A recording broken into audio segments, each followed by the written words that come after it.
Live from Charleston, South Carolina for tonight's USL match, the third game in 7 days for the Charleston Battery as they welcome their state rival, North Carolina FC, to MUSC Health Stadium. We welcome you inside the broadcast booth. My name's Poppy Miller, alongside me Derek Broadley. Well, Derek, a lot on the line tonight. The winner of this match takes home the Southern Derby Cup, and for the Charleston Battery, a win for them and a loss for Nashville could secure them a playoff spot. For North Carolina FC, sitting in 9th place in the Eastern Conference, but coming in off a fantastic win against Atlanta United 4-1, and the player that scored all 4 goals for the visitors, the one to watch tonight, it's Awalu. Yeah, Awalu done something that he's not really done that often. He scored 4 goals in one game, and it's a great achievement. Right now, he truly is the fox in the box, one to watch, and everyone's going to be looking and keeping their eyes on him. So the Battery are going to have to be at their best to keep him at bay tonight. He has 7 goals on the season, has appeared in 25 games, only started 12 of those, but whether he comes in as a substitute or starts the match, he will be the one to watch. But if you're black and yellow, you'll be thrilled to have leading goal scorer Tula Guerra available for selection again. Yeah. Guerra's coming off a great season, isn't he? And, you know, he's been very much missed over the last couple of games. You know, any player that scores goals as frequently as he does is going to be missed. But I'm sure all the home fans will be out tonight. Really glad to see him back in the game. The King of Charleston has 14 goals and 4 assists on the season. The Trinidad and Tobago striker is definitely the one to watch tonight. Well, I managed to catch up with head coach Mike Hanhauser earlier this week. Because, you know, he's a player that's obviously done great and has scored goals for us, and you need to score goals to win games. And hopefully, you know, his time off has helped him physically, and he's looked sharp in training, and he's scoring goals in training, and, you know, that's the big thing. So hopefully he'll step right back in and where he left off, because he was doing well. You know, he didn't get the goals, but he was creating and getting assists and doing the things he needs to.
Welcome back to MUSC Health Stadium for tonight's USL match, and what a game we've got on our hands. Poppy Miller alongside Derek Broadley, thank you for joining us for tonight's match. Wherever you are, well, the teams are out and just about ready to go, so let's take a look at tonight's starting lineups presented by Banner. Well, for Colin Clark's side, unsurprisingly, no changes to the side that got the 6-1 win against Atlanta United 2. Tambakis gets the nod in goal across the back line. Taylor, Guillen, Fernandez and Miller, Igbakoy and Smith will anchor the middle of the park. Deleuze on the left, Becker on the right, And Zach Steinberger will sit just in behind the one to watch up top tonight, who is Donovan Nwalu. Of course, well, from Mike Anhauser's side, it's Joe Kuzminski who gets the start between the sticks. The three-man backline, Leland Archer, Taylor Mueller and Skylar Thomas. Jay Bolt on the left, Nico Rittmeyer on the right. Tar Brian Anunga and Angelo Kelly will duo the middle of the park. And the trio up top tonight, very dangerous. The ones to watch, Gordon Wild, Atula Guerra, and the Japanese veteran Kotaro Higashi. And we are away from MUSC Health Stadium. And we mentioned in the pregame, Derek, a huge game tonight for a number of reasons. For North Carolina FC, of course, they're looking to get into playoff contentions, and the Battery looking to clinch with a couple of games to go. What will be the key for either side tonight? Yeah, no, it's a huge game, this one, isn't it? You know, the Battery want to secure that home berth in the playoffs. I think everyone wants that. Everyone wants a home game. And for North Carolina, they really are trying to get back into the race. Right now, you know, they'll just be happy for a playoff spot, and a good result tonight puts them back in contention, back under their control. So, huge game, and it has implications for other teams as well. You know, when you get these top teams playing each other now, it has implications all the way down through the league. So, should be an important game tonight. Everyone's looking forward to it. You know, and the surface looks absolutely amazing. So great for any player that wants to come and play football, and I'm sure we're in for a good game tonight. Fantastic conditions, 83 degrees and sunny here on Daniel Island in Charleston, South Carolina, as these state rivals are underway. The Eastern Conference so tight at the top, and lots of teams playing tonight, so we will keep you up to date with those scores as we progress. Well, one of the biggest storylines for this match, if you're Mike Anhauser, thrilled to have Atula Guerra, leading goal scorer with 14 goals on the season so far, back in the mix with the trio up top. Yeah, no, you know, we talk about his goals, but he brings a lot more to the game than just goals. The way he drops off, he links the game up. He's absolutely lethal on the edge of the box, and just his motivation and attitude is a big part of this team and a big part of their success this year. Here's Nico Rittmeyer on the ball, threads a good ball through to Gordon Wild. Can he get there? He's putting the back line under a bit of pressure. Nicely handled at the back as North Carolina look to play it out. Ground ball out to the wing, and Angelo Kelly picks up the turnover. Anunga in the middle of the park for Higashi. Invites Skylar Thomas, the Canadian international, into the mix. Lofty ball back from Bolt, but time on the ball for the Battery back line. And this is a big change from the game they played the other night in those weather conditions, aren't they? Now we're back to seeing what we've seen for most of the season. Very patient build up at the back. It's a lot nicer conditions, able to, you know, a facility to play on. And, you know, there's another good ball in behind for Guerra. Direct ball, it's Atula Guerra on it, gets his first touches of the match in for Bolt. Gets the 1-2, looking across the box. Anunga to retrieve in the middle. The pressure is on from the man up top, Awalu, who comes through on top. And that one is going to be called back. The referee in the middle tonight, Marcus de Oliveira. And we are back underway quickly, but let's take a look at that replay. Yeah, here we go. Yeah, just a clumsy challenge, a real early game challenge. Archer, ground ball into the box. Atula Guerra looking to turn on it. Well defended from the visitors. The Battery very direct. North Carolina FC completely opposite, look to possess the ball, and one of the best possession sides in the USL. Steinberger. Anunga, just keep your eye on him sitting in front of Mike Anhauser's three-man back line. Does a nice job of just distributing the ball as they look to play direct down the middle. Taylor, the Raleigh native, goes back to Tambakis, who is no stranger to the Charleston Battery, having spells in 2016 and 17. Made about 30 appearances last season. Came to the Battery on loan from Atlanta United for a couple of matches, but has really found his home at North Carolina. Started every single game for them so far this season and is having a stellar year. Leads the USL in saves with 80 on the season and 7 clean sheets. Quite the achievement. Yeah, no, it's great stats. I mean, my only thing when you see a goalie with high stats, it doesn't all speak volumes for the defence that's in front of him. But part of the game is to save the shots, and that's the goalkeeper's job. So a good thing. But straight away we can see that the Battery have come out probably as very, very positive. You know, they've they've taken the game to North Carolina straight away from the early standpoints. And if you actually look at it, we get a wide view. Sometimes when they've got the ball, they've almost got 5 up front. So, and they're forcing the goalkeepers to kick. Tambaka's, there's another loose one there. So that, again, that's blood in the water for strikers, isn't it, when goalkeepers struggle with their distribution. So a very positive start, very high line of confrontation for the Battery. And as I said, you know, I'm sure that the crowd that's still coming in through the gates will really enjoy this one. Becker in the middle of the park. Lays one out wide for the veteran Stephen Miller. North Carolina looking to get their possession underway. Anunga with the pressure in the middle. The referee's going to call that one back. But keep your eye on Brian Anunga tonight. Has been instrumental for the Battery this season. Yeah, he's definitely one of the star performers, isn't he? You know, he's an all-action player. You know, he goes in, he loves that physical confrontation in midfield. You know, he's a good passer of the ball. He's a really good leader and one who inspires others. On the other side, though, this is the man to keep your eye on. Kyle Becker has 11 assists on the season so far. Great distributor of the ball, and he'll be looking to whip balls into the box, especially for the lone striker, Iwalu. And one to watch tonight also is going to be Skylar Thomas. He marshals that right-hand side, but tonight he's marshalling the left side. I mean, he's very, very good on both sides, so it shouldn't be a big problem to him. I'm not sure he'll maraud forward as much as maybe Hackshaw does, but again, defensively sound going forward. Let's see if he can still offer a little bit more going forward than what they're used to. Been watching him in practice as well.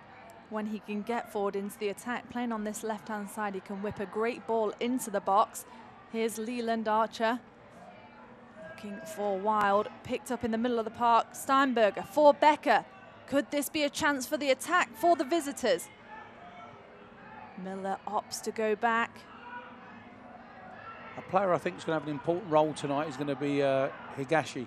He's got to find those little pockets now in midfield. You know, you've got your width with Bolt on one side, Rittmar on the other. You've got your 3 sort of central players in there, you know, because Brian's starting to push up a bit more. So, you know, Higashi's got to really decide where he's going to play tonight and where he can get on the ball. And there's going to be little pockets in there, and that's when he's at his best. Igbakoy. Way up the field, just pressured on the flank.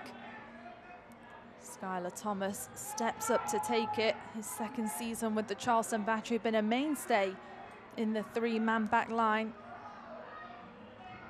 Long ball for Guerra. Becker with the second ball into Steinberger. Good step from the captain, Taylor Mueller, who has started every single game this season apart from one. Last season, played in every minute of every game for the USL season. Battery looking to get forward. Here's what we're talking about. Can Skylar Thomas add to the game from those areas now? Can he look to get it forward? Here's Jay Bolt. Jay Bolt at the top of the box, goes across to Gordon Wild. Can he find the space for a strike? Well, he can, but couldn't get one off cleanly. He's just off balance there. You know, the defender, you see him now, he's wriggled free. Came a little bit fortunate to him there. Look, he's got a good turn. He's a little bit off balance, and he just strikes at that. Not a great effort, but a great position on the edge of the box. Well, Gordon Wild loves to get it at the top of the box, and you can tell that North Carolina FC have done the homework, swarmed around him when he found that pocket of space and did enough to force him off balance. Here he is pressuring Tambakis. Iwalu out to Becker. Becker back into the middle of the park. Smith lays it out wide. DJ Taylor getting forward into the attack. He's got Deleuze up with him. Back into the midfield.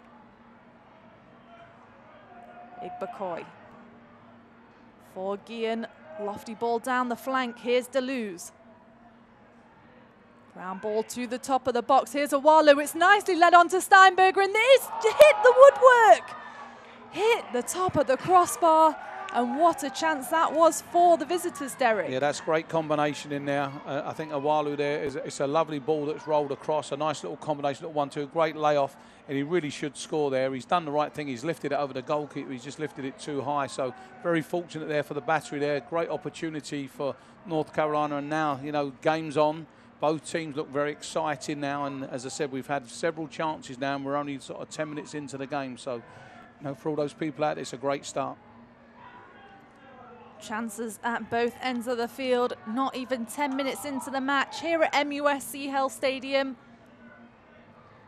for this Wednesday night match for the Charleston Battery. Their third game in 7 days, took on their fellow state rival Charlotte Independence at home last Wednesday night and was on the road in a very wet and rainy Nashville this Saturday. Difficult conditions to play in, especially on your legs when you've got seven days to play 3 matches, Derek. Yeah, no, that's you know, I don't think that's going to be a factor early on in the game. The longer the game goes on, there's several of these players that have played in multiple games, but there's been a good rotation. You know, Coach Annenhauser has done a great job of rotating his squad, resting players, and you know, we've mentioned it time and time again this season about how easy it is for him to rotate his players because he's got players that play in the right spots on a regular basis. Thomas comes out on top. For the long ball forward. Keep your eye on Mike Annenhauser's 3 up top tonight. Atula Guerra typically stays in the middle, but for Kotaro Higashi and Gordon Wild, they like to change around. Makes it difficult for defenders to keep their eye on them at times. Yeah, I'd like to see Higashi stay a little bit more central, because sometimes when he does go wide, he blocks Rickmeyer and he blocks Jay Bolt. Rickmeyer tracks back, gets in Deleuze's way, but Deleuze gets the strike away over the bar. And again, a little bit of a loose touch there by Nico Rittmeyer, wasn't it? He got his body in the right place. Ball just popped away from him. Here we go. So look, he's just got the wrong side of him, and a good effort there. I think it's Deleuze there, was it, who's had the shot just over the bar. Didn't really trouble Joe Kosminski, but you know, another. You know, let's say that's a 4th or 5th effort we've had now, and we're 12 minutes in. So good signs for a good all-out attacking game. Austin Deleuze, the North Carolina native, ranks top 10 all-time in games played, goals and assists. A fantastic stat, has a wealth of MLS experience with New York Red Bulls and DC United. The 30-year-old veteran really brings a lot of speed on the wing, and here he is again. Looks to slot one into the box, this time intercepted by Archer. Rittmeyer pumps a long one forward. Gordon Wild is onside. Can he create a one-on-one opportunity? In he goes to the box. Atula Guerra's coming, but he gets the strike away. Easy collect and catch for Tambakis. Yeah, that's where Gordon Wild's at his best, isn't he? One-on-one there. You know he's going to cut in onto his stronger left foot. He's hit a good, powerful shot, but straight to keeper. You've got to say good goalkeeping, great positioning. Sometimes people think goalkeepers have to make great saves. They don't. They just have to put themselves in the right position, and then they can make it look very easy. Taylor into Graham Smith, who goes out wide to Miller. Back and forward stuff. Fans, let me remind you, Select is the official soccer ball of the USL. For the latest Select products and special offers, please visit www.selectsportamerica.com and receive free shipping on orders over $50. Steinberger takes it to the top of the box. Has he got enough room to get the strike away? Angelo Kelly with a step and wins the free kick. Great defending from the central midfielder. Yeah, and this shows what he's all about, doesn't he? Look, you see he gets in there. Look, Taylor Mueller steps out. Ball comes free. Kelly, look, he spots it. He gets in there, look, and he gets drawn back. So great play. That's what he's in there for. He's a very good competitor. And he's grown in stature as the season's gone on, Angelo Kelly, isn't he? You know, he's added more to the game. He's a good physical specimen and likes to get involved in those little tussles in midfield. The Honduran in his first season with the Battery came through the open trials, makes his 14th start tonight. Picked up 1 assist on the season so far after having a spell with Mississippi Brilla. And there's that long diagonal switch. We've seen it all season. A little bit overhit there, I think, just went out. But that's what the Battery do. They play it round the back. They push players on, and they're quite happy to go long and diagonal and try and switch the play with a view to getting their wide players in on 1v1 situations in wide areas. And it's a good tactic to have. Igbokoy Loses it in the middle of the park. The referee gives it in favour of him. Brian Anunga, you can just see. We'll see that one again, I'm sure. As I said, I think it's just one of them situations where he goes in and wins the ball. And if anything, it's probably the follow-through that gets him into trouble, and then the player's reaction. So it was a fully committed challenge. And I think he's just on the follow-through, and the referee's just was very close. Probably looked worse than it was. We're back underway here at MUSC Health Stadium. Poppy Miller alongside Derek Broadley. Thank you so much for joining us for tonight's match, wherever you are. And welcome to anybody joining us from North Carolina. Miller up to Becker. Becker with space on the flank. He puts a ground ball to the top of the box. Steinberger's there, runs into traffic, and the second strike, again, not on target. And it looks like, Derek, the referee has given a penalty. Let's see if we can have a look at that replay. Couldn't quite get a good look at that. There we go now. So it's a shot here. And I think... Well, a penalty it is. I think he's given it for Angelo Kelly. Angelo Kelly turns his back. His arm just strays. And, yeah, he's given a penalty kick. Zach Steinberger takes the ball off Awalu. And it's going to be Steinberger with the penalty. Well, the Charleston Battery have seen several penalties in the last couple of matches, both for and against. And right now, in the 16th minute, we are going to have a goal-scoring opportunity for the visitors. Stack Steinberger to take it, chips it, and is saved by Joe Kuzminski. Well, cool, calm, and collected from the Charleston Battery keeper. Yeah, here you go. Look, he's read it well, isn't he? He's gone down. It's one of those cheeky penalties. When they come off, they look fantastic and classy. When they go wrong, they look very, very bad. And I think justice was done there. I think Angelo Kelly will see the replay, I'm sure, at half-time. He turns his back and it just hits his spray arm. So I think that, you know, probably justice was done there. You know, it was a very unfortunate penalty. And as I said, you know, Joe Kuzminski can take all the plaudits there for his great anticipation skills. Well, the referee gave the penalty for a handball, and it was Joe Kuzminski who denied Zach Steinberger, and the scoreline remains at 0-0 in the 17th minute. Obviously, Steinberger's very confident in his ability. You know, as I said, players only do that type of penalty when they're feeling confident. But as I said, when they go in, it looks fantastic and classy. When it goes wrong, people always question them. The Charleston Battery on the front foot. Tulagera going for it. Lofty ball. And it's Rittmeyer tries to get on the end of the first one. North Carolina with the second. Deleuze. Back to Tambakis. It's a Tulagera that's on his heels and forces him out the back.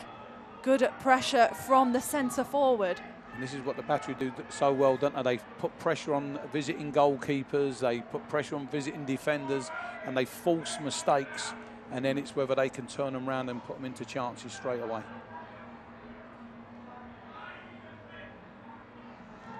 The Charleston Battery have conceded 6 penalties so far this season. Joe Kuzminski with the absolute fantastic save. Here comes Anunga on the attack. He's got Rittmeyer with him. For Rittmeyer. Rittmeyer now looking for the cross into the box. Wild is there, and safety first out of the back. Stays in play. Steinberger drops well back into the defence. And Archer with the foul, just slowing the game down.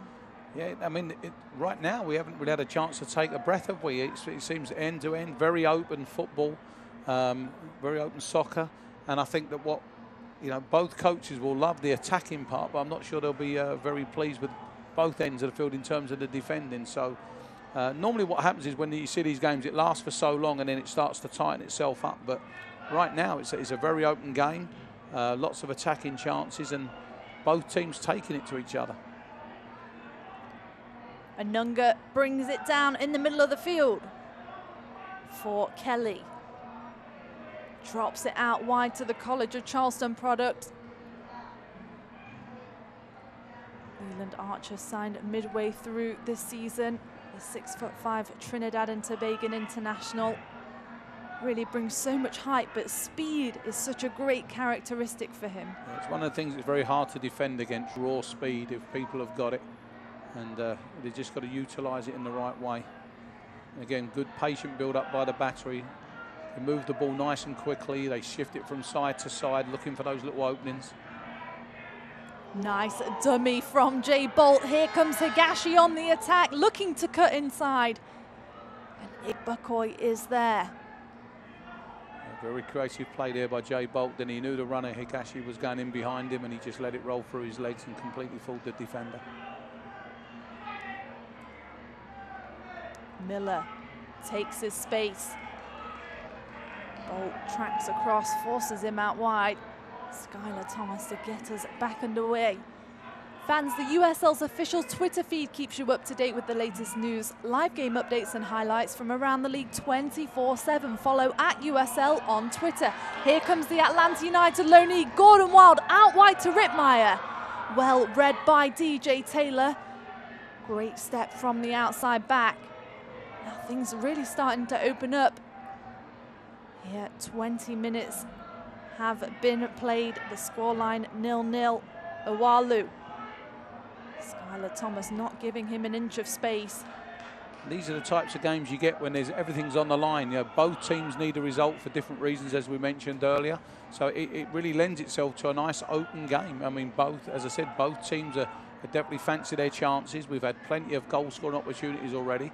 And at some point, I'm sure the game will slow down. The tempo will drop a little bit. But right now, it's the gloves are off and everyone's at it. Steinberger combines on the far side. Great play from Archer. He's a big, strong, athletic boy, isn't he? It's going to be, you've got to be very good to get round him. As I said, he's very strong and tough. His first season in the USL, his first professional season, but really has just settled in. And if you're watching him for the first time, it shows no nerves.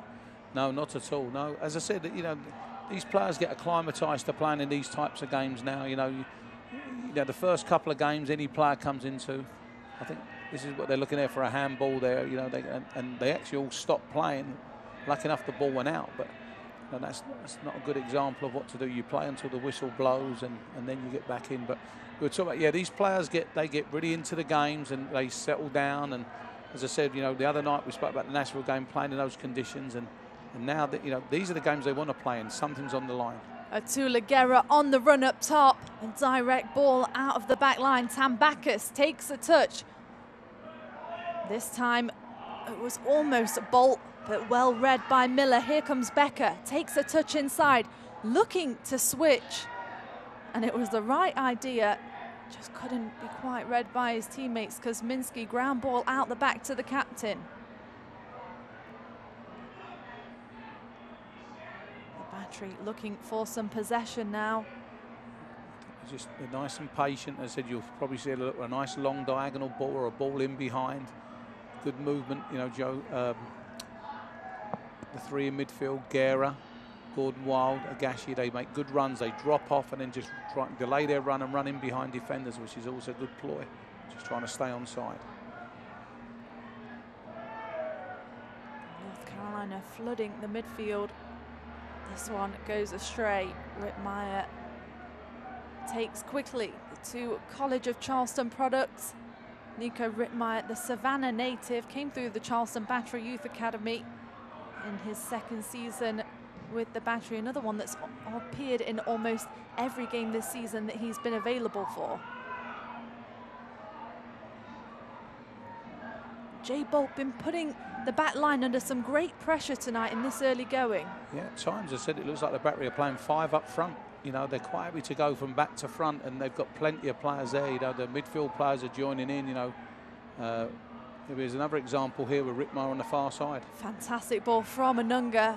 DJ Taylor forced back and they will do enough to get the first corner kick of the night, brought to you by Baker Roofing. And it's Gordon Wild that trots across to take it. It's going to be an in-swinger from the far side.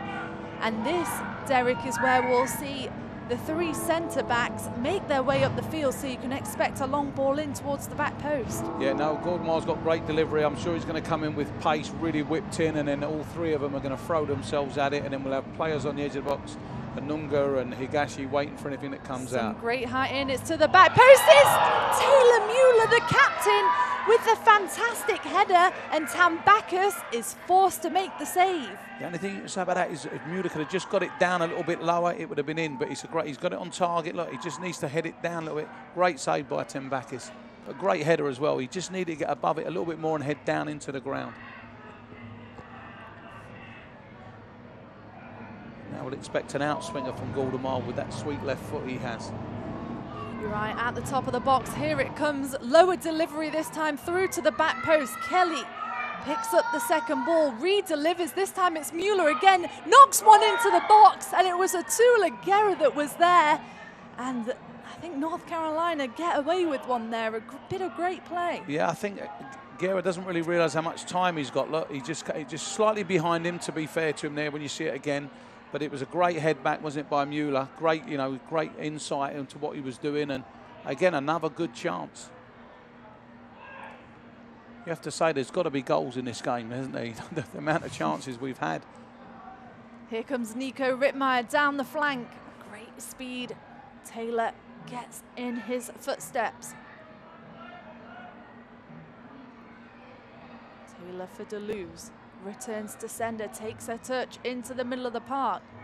Steinberger now so deep, almost into the back line. And there they go, they'll make them play.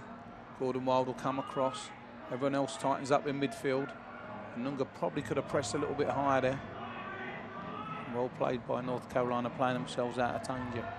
Steinberger again, this time it's Anunga with the challenge. Great play from the Cameroonian. He's having a great game tonight, isn't he, Anunga? He's all over the place. He's pressing, dropping off, getting the ball from the back three, trying to be the playmaker. He's a real influence tonight. You'd love to see how many miles Brian Anunga puts in a match, just box-to-box running. Yeah, no, and he does it with a purpose as well. That's what I like about him. He really does. When he goes in for a challenge, he's 150% involved in that. Fernandez. Back to Tambakis. Recycled by the fullback.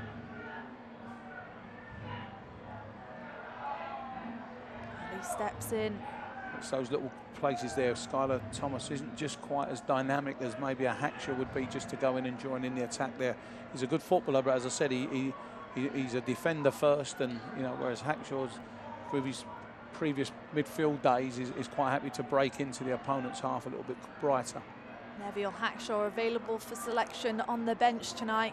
Mike Anhauser done a fantastic job of just rotating the players for what's not a very big numerically wise roster, but we're seeing a lot of changes in the lineup, especially in these heavy schedule. Yeah, but the formation stays the same, the game plan stays the same, and other than the Nashville game where the conditions really did dictate how the game was going to be played, we've seen the same thing. Patient build up round the back to front, long diagonal passes, good runs from midfield, good crosses, wide players prepared to take players on.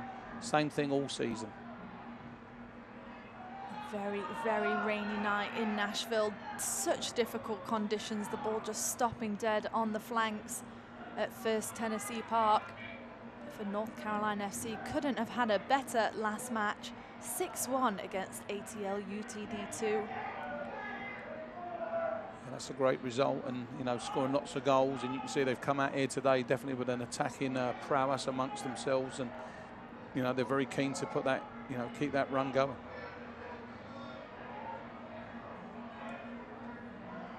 Archer back to Kuzminski. Joe Kuzminski has 11 clean sheets on the season so far, right up there with the best ranked in the Eastern Conference for clean sheets, and had a phenomenal season so far.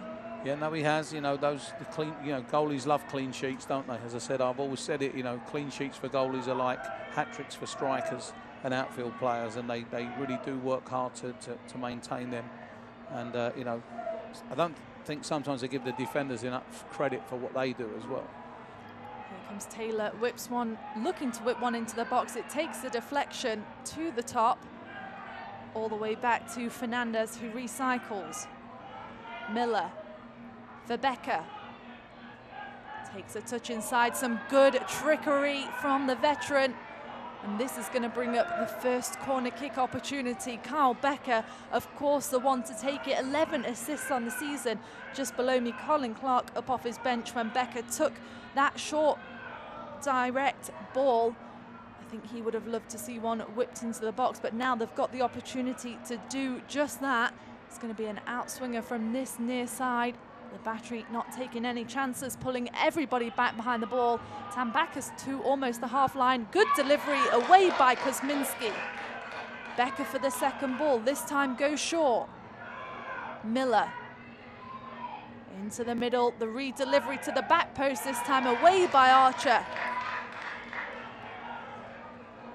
DJ Taylor this time to recycle. The ball into the box. Mueller with the sliding clearance.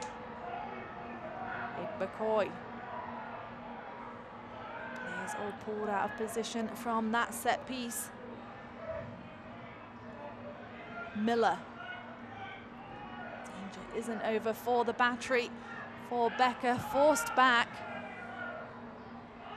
This is what the Battery do so well, don't they?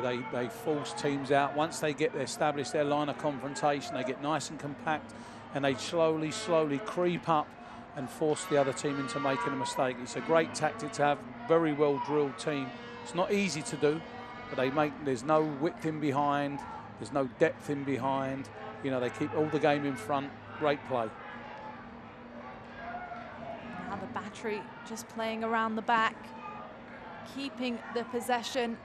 Fans, you can watch highlights from every game of the 2018 season and stay up to date with news from across the USL at the league's official Facebook page. Visit facebook.com/USL Soccer.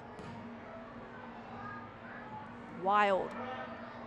And he run onto it, forcing Fernandez to play it at the back. That's going to be a throw-in for the home side.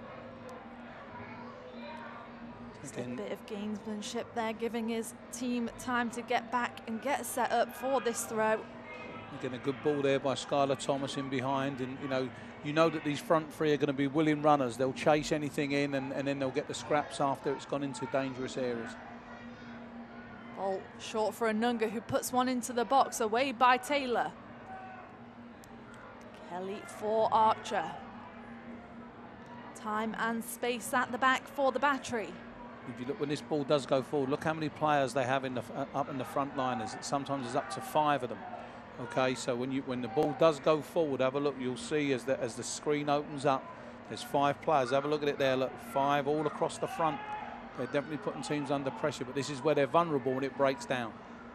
The Battery looking to get numbers back behind the ball. Here comes Steinberger. Takes one too many touches, runs into traffic, and safely collected at the end by Kuzminski, who plays a quick ball out to Bolt. Puts him on the run, Bolt for Wild. Into Kotaro Higashi, the newcomer of the year for 2017. Came through the open trials for Mike Anhauser, paid his way from Japan. Impressed at Mike Anhauser during the preseason trials. Played against Seattle Sounders in Carolina Challenge Cup. Bagged a goal against them. Really an energizing midfielder last season, as now he moves into the attacking line. Here he is on the ball again, very agile in the middle. Again, good intelligent play by Nunga, wasn't it? He could have played that ball forward there. He realised that they didn't really have the players forward. Oh, there's a loose one. Commentators curse. Turnover in the middle of the park. The Battery have time to get numbers back behind the ball. Becker and Miller combine. And that says everything about him, doesn't it? Look, he gave the ball away loose. You could see it bothered him, and he worked so hard just to get it back. And here's a break on now for Nico Rittmeyer. Here's where the Battery is so dangerous on the turnover. It's a Tula Guerra. Can he slide one into the box? Yes, he can. Away at the near post, though. Tula Guerra with 4 assists on the season, not only leads the team in goals but also assists, and that's really been what's key to his play. in the past couple of games before he was on a 3-match suspension. This is his first game back in 3 matches following his red card in Louisville. I'm sure he'll want to get back to those goals as quickly as he possibly can.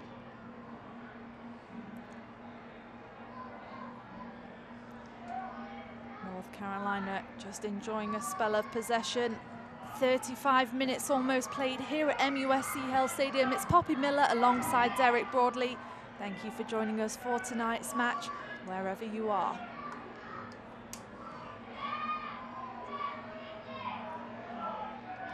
Archer picks up the loose ball, sends Rittmeyer on his way. First time touch into Guerra. Great ball through for Wild. That is going to bring up a set piece opportunity. And you've got to say that just a bit far out maybe for the strike range. But nevertheless, Wild, absolutely phenomenal over the dead ball. Let's just see that replay there. Yeah, it's definitely a free kick. And, you know, I think this is Gordon Wild territory. I think he's good enough. You know, it's actually not a bad distance because he hasn't got to worry about getting it up and over the wall, has he? He's just got to worry about getting it up. And then it will come down any time. And I'm sure the goalkeeper will be really well organised in his wall. And this is one where you could score from a rebound. Not necessarily a direct strike, but maybe the goalkeeper's at full stretch. And you certainly want players crashing the box. It's Wild. Hits the wall. Kelly with the second ball. Goes out wide. And could that be a corner? Yes, it can. And this is going to bring up Gordon Wild for a second opportunity in just a minute. Head coach for North Carolina SC, Colin Clark, up off his bench below us, just directing his team. And I'm sure they know just how dangerous he can be. Yeah, and with the 3 big lads here, Skylar Thomas, you know, just strolling up into the box. They're 3 big guys who are very physical. And as I said, you know, we've said it 1,000 times, you know, Gordon Wild's delivery is very good, and from that side left foot whipping it in with pace, they've only just got to get something on it. Here we go. Here comes Gordon Wild with the delivery into the box. It's Mueller again, and this time a wide of the post. Great contact again from the captain.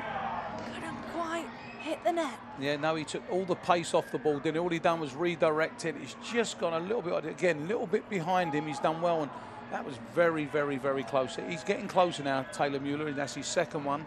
You know, maybe 3rd time lucky, but and again, another great delivery. And with those deliveries, all you've got to do is get your head on it and just direct the ball towards the goal. Well, Taylor Mueller absolutely knocking on the door. And when you see Gordon Wild lining up over the ball, you just know exactly where it's going. So consistent over the ball, especially from those corners. Yeah, and that's the ones where the back players don't mind making those big 80-yard runs to get on the end of them, do they? Good challenge at the back from Mueller. Box-to-box stuff here from the Battery captain. Bolt for Kelly. And again, if we look here, you can only see 5 players in your picture. That means 5 are further up the field. So it's a great attacking line up there for the Battery. Good switch there by Angelo Kelly. Fantastic switch. And Gordon Wild picks up the second ball in for Guerra, looking to lay it back off.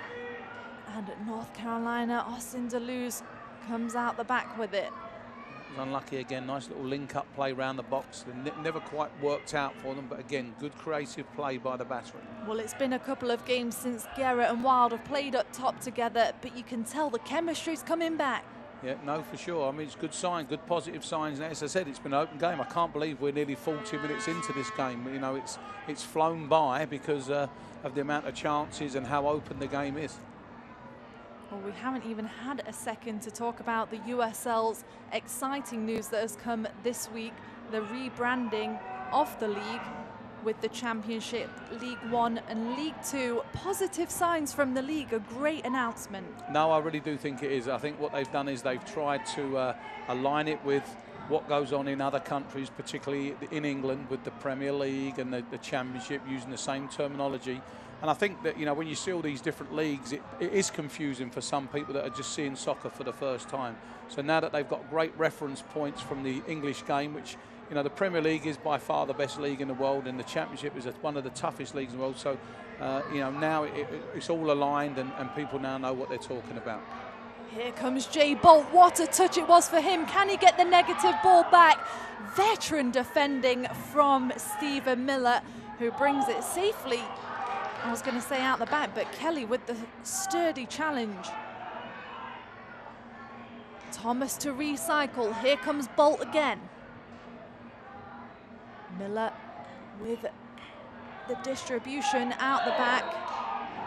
In that previous one, I think Jay Bolt will be very disappointed that he never got his crossover. He got in behind so well, done a great play, and just didn't decide not to roll it across. I think we'll see it here. No, we'll see the free kick. So again, Kelly just gets caught underneath it. He just uses his body. That's a sensible foul there. You know, he's just trying to stop and get it. And I think the referee's giving it more for dangerous play, playing on the ground. So, but now Jay Bolt had an opportunity to throw that ball across there and just took one too many touches. Jay Bolt with 2 assists on the season so far. Really gets those negative balls back, ground balls into the box. So difficult to defend. And especially when the likes of Gordon Wild and Atula Guerra are on the end of them. You've got to say, though, out of the back, Stephen Miller, phenomenal defending. Yeah, it was, yeah. I think it was helped by the fact that Jay never decided to, you know, Bolt didn't really throw it forward. But, yeah, great defending from the veteran defender. Has started 28 of the 29 matches that he's appeared in so far this season. A mainstay on the back line for Colin Clark. He's played overseas in Denmark. And this is his 3rd season with North Carolina FC, although he comes in with USL experience after playing for Tulsa Roughnecks and Wilmington Hammerheads. Good ball in towards the back post. Kuzminski's forced to track across as he collects. Cruz again at the back post, but you know, to be fair to Nico Ritmar, he got his body in the way, he made it difficult, didn't give him a real clean header. Here we go again, you know, nice patient play out the back.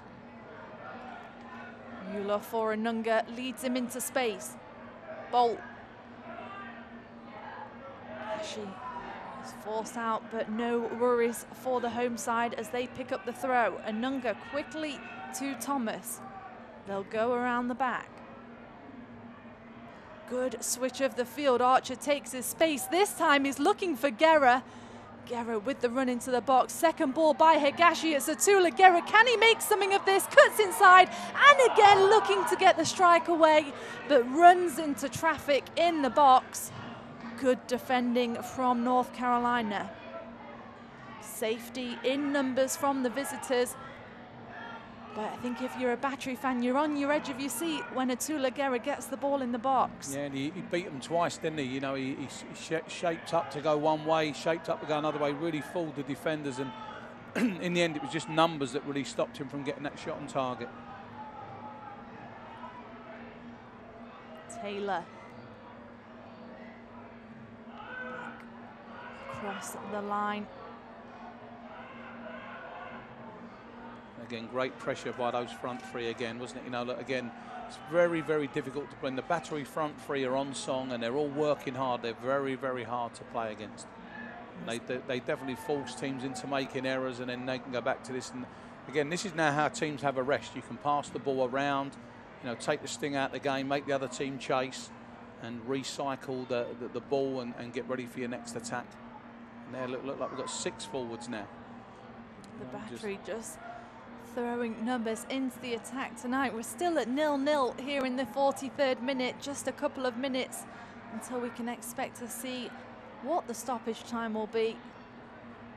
But Derek, what a game it's been so far, just so back and forth. No, it has. It's been a great open game. I mean, as I said, I think when we go in at half-time, I'm sure both coaches will comment on how attacking both teams have been. But you know, don't be surprised in the second half if it really does tighten up, because I'm sure it's very loose for both of these. They're both experienced coaches.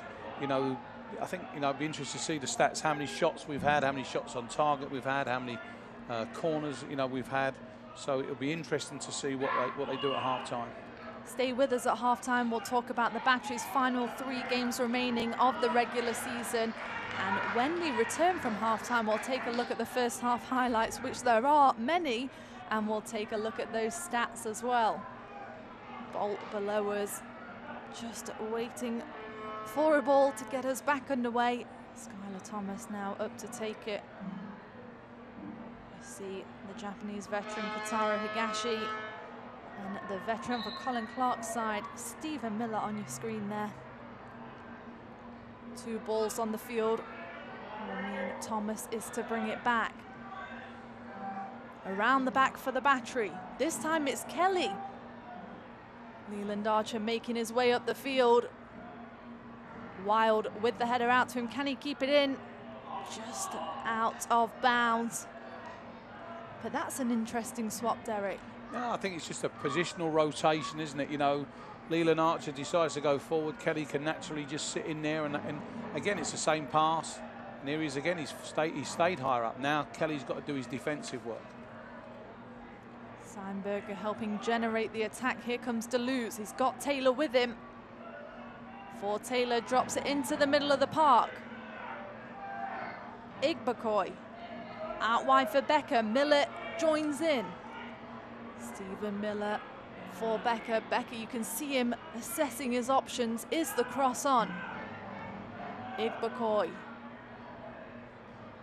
Now Taylor. Taylor with a bit of space on the far side. Leads Deleuze forward. And Leland Archer solid back into the back line. And that's all we're going to see from the first half. No stoppage time. The scoreline 0-0 as these players head into the locker room. Well, Derek, what a first half that was. If you're Mike Anhauser, what's your message to the team at the half? Plenty more of the same going forward, and certainly tighten up a lot more in the back. In the back, too many chances I think you'll find for him, especially being the home team, and I'm sure that will be his message. And I'm sure a similar message if you're Colin Clark. Well, as I said, they need the win, don't they? They really do need the win just to get back into playoffs there. So yeah, I mean, again, very open game. I said for the fans, it's fantastic the amount of chances we've had. And as I said, it's hopefully we get the same in the second half. Well, we've seen promising things from either side. No score as of yet. We're going to take a quick break, but join us at halftime. We'll have what's to come for the Battery in the next couple of weeks. Stay with us.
You know, every year we take care of the team and they send over players that they think they may need help, anything we can help with to improve their vision. And when we met Cooper, his vision, corrected or uncorrected as he was playing, would be the equivalent of not being legal to drive. So, and amazingly, he was still as good as he was with that type of vision. And so he's the exact reason why we want to do something like this, so we can identify players that can really make a difference. So of course, so people with correction, people with astigmatism, their eyes change, right? That's a pretty natural thing. And so that's why we follow up with patients once a year, because what we do is just make sure that they're still optimized, they're still fully corrected, and give them the best vision they can. No, I was actually pretty amazed, and that's actually really kudos to him for how talented he naturally must be, because reaction times are affected when things are blurry. So the fact that he was as good as he was with uncorrected vision is pretty amazing. Yeah, no, I didn't know that. I came here and they told me, okay, your left eye is really bad. Your right eye is about, it's not as bad as your left, but it's bad. So I was like, they told me that how I was feeling playing soccer. I was like, I feel great. But then when I got my contacts in, I felt even better. So yeah, I remember the first time I practiced with them, I could see like everything more, better. The ball looks like bigger to me. The goal looked like smaller. Everything was great. Yeah, I cannot imagine. Of course, I used to play without him. I don't know how I did it. That's a good thing, but I'm thankful. I'm thankful for for this opportunity. In Cuba, I didn't have that, so yeah.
Welcome back to MUSC Health Stadium. It's halftime here tonight in this Derby Day rivalry. But while we have a second, let's take a look at the Charleston Battery's very last match of the regular season right here at MUSC Health Stadium. It is the season finale. And as you can see there, lots of promotions going on, fireworks after the game and free tickets to all MUSC employees and their families. But against Toronto too, Derek, who have been eliminated, but still a very big match. Yeah, these games really are banana skins for home teams and teams that really want something in the playoffs.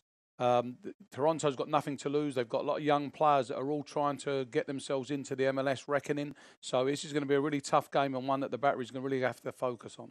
And because it is the last home match of the season, that means we'll be doing player awards. And you can get your say right now by heading to charlestonbattery.com. And as you can see, they are the list of what you can cash your votes for. And what are you looking for when you're going through each of those, Derek? Yeah, you know, Offensive Player of the Year, obviously goals come to mind straight away. Defensive Player of the Year, you know, who's been the true leader. The Newcomer of the Year, that's also a tricky one because, you know, players take longer to get in. Someone like a Joe Kuzminski took a little bit longer to get into the team than some of the others. And then the Nigel Cooper Award is just the most valuable player, the player that everyone thinks has been the outstanding performer for the season. So make sure you have your say right now, and those will be awarded on the very last match of the season. But then we'll turn our attention to the final two matches of the regular season, which will be on the road for the Charleston Battery, starting with Atlanta United 2. But don't worry, if you're not making the road trip, you can join us right here at MUSC Health Stadium, where we'll be having quite the party. Yeah, Oktoberfest, and it's that time of year again where people come out. This will be another great game, and I'm sure we'll have a big crowd, a big party to come and watch this game against one of the, you know, the best clubs in the country. So if you like football and you like beer, then this is the place to be. And take a quick note of the kickoff change slightly earlier than what we used to, 4 p.m. For any more information on what will be at Oktoberfest, head to the Battery website. And then, as you can see, the very last match of the year against Ottawa Fury, October 13th, and a midday kickoff at 2 p.m. Yeah, hopefully by then the Battery will have secured their playoff spot and a home spot if everything goes well, and everyone can just look for the game. And keep your eye on the watch party to be announced very, very soon. Well, we're going to take a quick break, but when we come back, we'll have second half action from MUSC Health Stadium. It's Charleston Battery taking on North Carolina FC up next.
Welcome back to MUSC Health Stadium. It's half-time here in this state rivalry. 0-0 is the score, but plenty of chances in the first half, Derek. While we have a second, let's take a look at some of those highlights. Yeah, what a great first half that was, wasn't it? It was open end to end. You know, both teams had plenty of chances. We almost had everything. A penalty save, they hit the bar, plenty of crosses.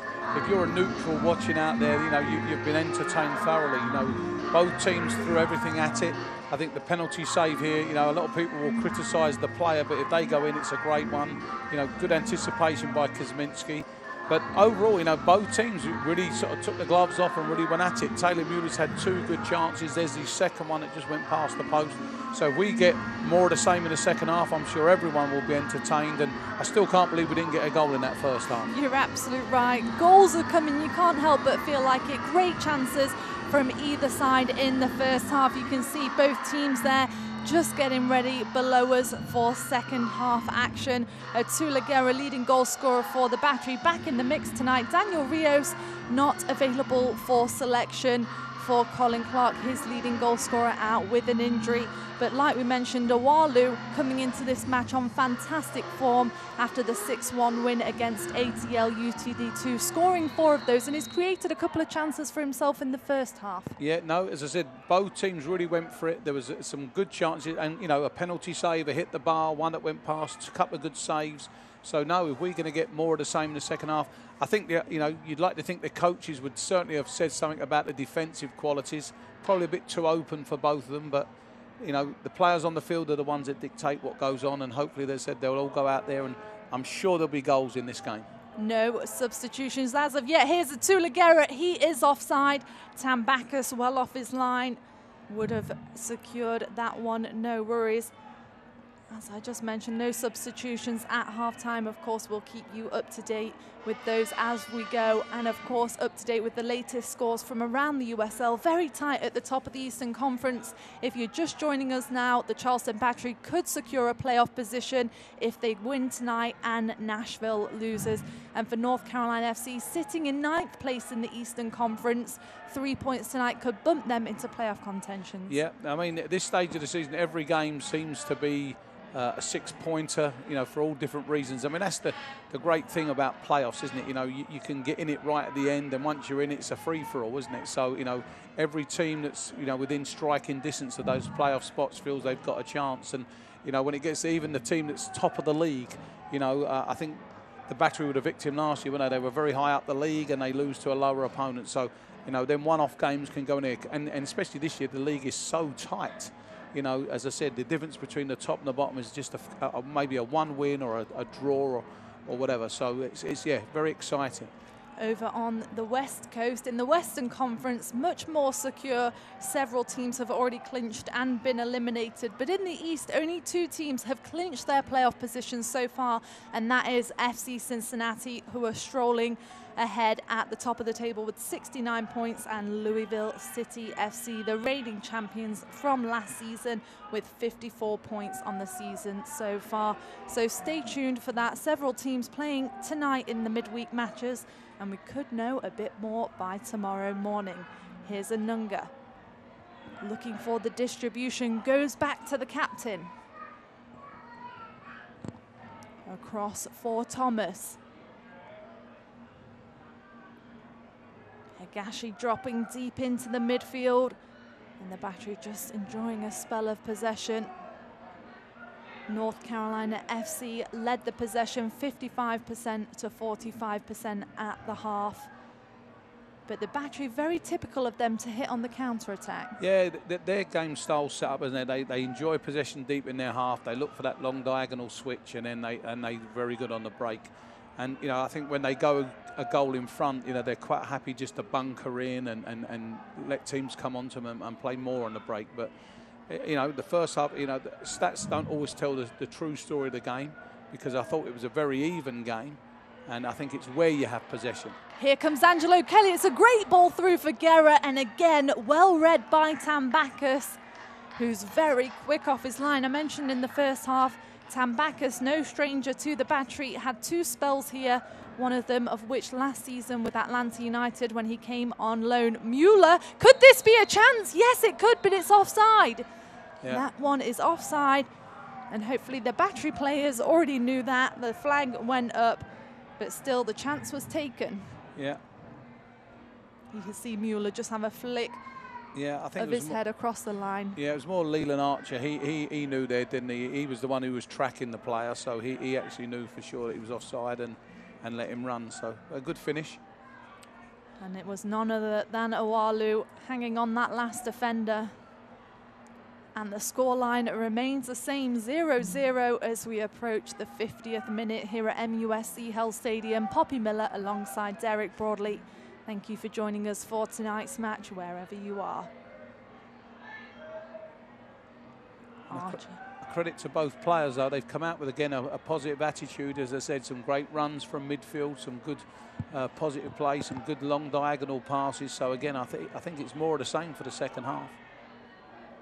Looking to hit Nico Rittmeyer on this near side. So far, DJ Taylor stepping in the way of most of those.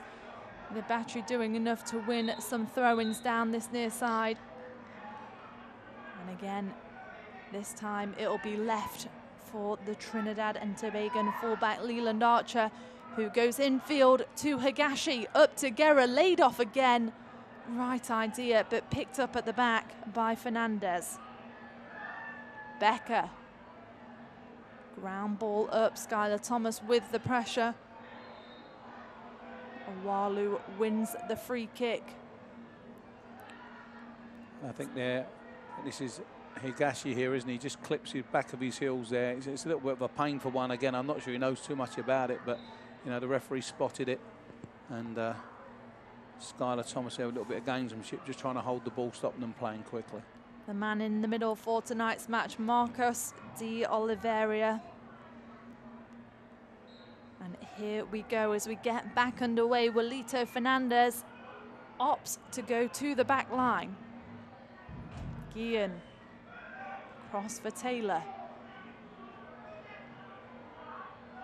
Drops it into the middle of the park, looking for the build-up. Deleuze. Right turn by Archer, just a bit too heavy. Deleuze, the captain for tonight's match, back to Taylor. We mentioned him in the first half, just so much experience. The veteran has a wealth of MLS and USL experience, the North Carolina native. The pressure from Anunga finds its way back to Becker though. And it's North Carolina on the front foot with the patient build-up. Smith towards the top of the box. Can Taylor get in behind? Yes, he can, but denied at the front post by Nico Rittmeyer. But this is going to bring up a set-piece opportunity. Carl Becker on the other end of the field at the minute, but he tracks across the pitch to take this one. Yeah, great covering there by Nico Rittmeyer. Good run by Taylor, wasn't it? You know, he read the play, he read the dummy through, and you know, put them in a real promising position right now. Well, this could be dangerous. Carl Becker, we mentioned in the first half, 11 assists on the season so far. Absolutely clinical over the dead ball. And it's going to be an in-swinger. Tambakis again, right up the pitch, almost to the halfway line. The Battery not taking any chances. Everybody is back in the box to help defend. Here comes Becker. Good delivery to the penalty spot, away by Mueller. Taylor looking to recycle. Becker again, a ground ball in, and forces Kuzminski to make the save at the near post. That's great skill there by Becker. He certainly come over. All he done is all he wanted to do was just get a good purchase on the ball. You'll see it switched over to the far post. His eyes were on the ball, and all he does is just lock his ankle and pushes it towards the goal. And actually, you have to say it's a very smart save by Kuzminski. Here comes the Canadian international with corner number 2 to the near post this time, and just over the crossbar. Well, below me, Colin Clark leaping up off his bench. He thought that one might have found the back of the net. That's a real good chance there. If we get to see that again, that ball's come in, and it's only the fact he hasn't sorted out his feet quick enough, and it almost was harder to miss the way he was coming in there. But a real good chance, and that's a second let off for the Battery. That's 2 now, 1 in each half. Ian with the opportunity off that set piece. But the scoreline remains the same. It's 0-0 here at MUSC Health Stadium. Here's Steinberger. Can he find some space? Runs into traffic, but it falls for Smith. Fernandez to the middle. Becker back out on that far side. Let's see what he can do with this cross. It's a good one to the top of the box. Deleuze is there, just loses his footing a bit. Guillen making his way up. And the Battery defend out of the back. Atula Guerra drops back into the midfield to retrieve. And good play from the home side. Yeah, smart play there by Guerra. Then he had to get there. He did it, he worked it, and then he just took the sting out of the game by playing it back. And that's been a good couple of minutes there, isn't it, for North Carolina? They've come out. I think they overplayed a little bit around that 18-yard box there, but, you know, Battery always get good players back centrally. I think the Battery now just need to pass the ball around for a couple of minutes and get the foothold back in the game. Nunga to Archer. Archer looking to get up forward down the field. Gordon Wild wanted that one at his feet, but it'll be Taylor to get us back underway. Smith round the back.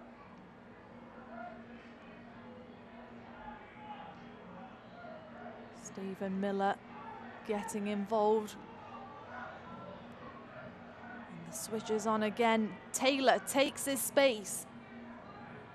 Finds Deleuze. Deleuze with the cross into the box. This time it's Mueller away again. And Rittmeyer under a bit of pressure in the corner. Lofty ball out the back. Guillen recycles to Taylor. Here comes his second run. This time cuts inside. Battery just getting pressed in a little bit here. Becker towards the back post, just overcooked that one. Yeah, and they're just getting pressed in a little bit. They're not keeping the ball well when they get out. They keep it around the front. Every time they go forward, it's not sticking up front at the moment. So they just need to play their way back in. And, you know, for the away team, you can see they want to get it. The warning signs are that, you know, they're getting closer and closer. They're creating some good chances. And, you know, should a goal go in, you can see 2 or 3 coming straight after.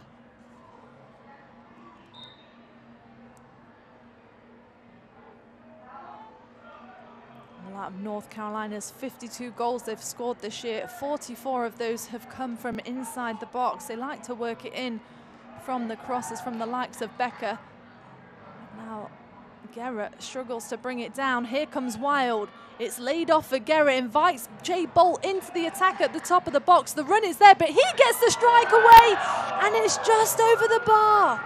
And that's great feet there. Guerra plays it out. Jay Bolt, he's in that nice thing, great little feet, a little step over, a little scissors kick, and then he just tries to bend it into the top corner. There you go, look, great feet, shuffles it out, and it just goes over the bar. Good chance. Great chance for the rookie. Jay Bolt was catching up with him last week, and he said that's something he's looking to add to his game before the end of the season. Right now, at the other end of the pitch, though, the battle is on between Archer and Awalu. The referee will give that one in favour of the Charleston Battery and Joe Kosminski to bring us back underway. Again, Leland Archer there does great work. Just uses his body, doesn't he? He draws the foul. He puts his body in between the ball and the player. And you know, as I said, the defenders always seem to get the rubber to green in them situations. But good play. Well, there's movement from both benches below us. Both teams substitutes warming up as we approach the 60-minute mark here at MUSC Health Stadium. And at this point in the season, a heavy schedule for both sides. And I'm sure we can expect to see some substitutes in the near future. Yeah, these are going to be substitutions, not necessarily to change the game, but to just change the personnel, because, you know, there's been plenty of chances, plenty of open play. Maybe the longer the game goes on, you might have something to protect, you change it. But right now, it's, you know, if it's not broken, don't fix it. And, you know, both teams are showing very good promising signs in their final third. A great touch inside from Archer. Awalu in from behind. And this will bring up a set-piece opportunity. Let's see if it's going to be a Nunga or Gordon Wild to take it. Here comes the replay presented by Baker Roofing. Yeah, and he just gets it again. He gets his body in. There's 2 free kicks he's drawn in the last couple of minutes. And as I said, you know, it was an exciting situation. They've decided to opt to try and build out from the back again and play their way round. Nunga assesses his options. Ground ball for Wild, who can't turn on it. Tambakis out the back. Fans, you can stay up to date with all the best from social media around the USL by watching Off the Post with Kelsey Steele every Friday evening on the USL social media channels.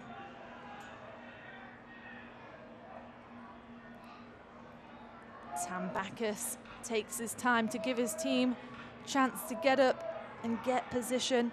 He won USL Save of the Month for April, June and July. Had a fantastic summer with North Carolina. 7 clean sheets on the season, and like we mentioned, a USL leading 80 saves.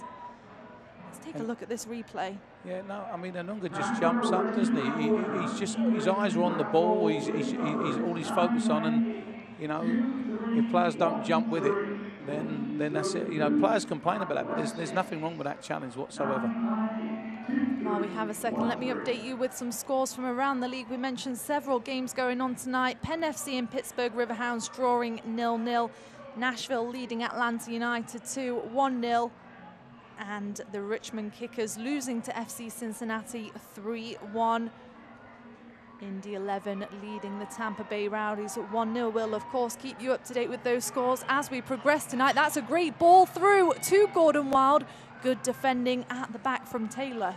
Great defending by Taylor again. He spotted the pass through, got his body in front of him, and really actually just muscled him out the way. Here he is on the ball again. He's been fantastic tonight for the visitors. The Raleigh native in his 2nd season with North Carolina, the 2nd academy player to earn a professional contract. Really a great story for any youth players watching. No, you know, having spent a lot of time in youth football myself, you know, it's great seeing these young kids, one, being given an opportunity, and 2, you know, establishing themselves in there. In the modern game, you know, it's very difficult with the results business that we all have to deal with. But here's Gordon Wild now. Great run forward. Could this be a chance for the counter? Atula Guerra moves out his way. It's Angelo Kelly that's led through. And again, it's DJ Taylor that comes out on top.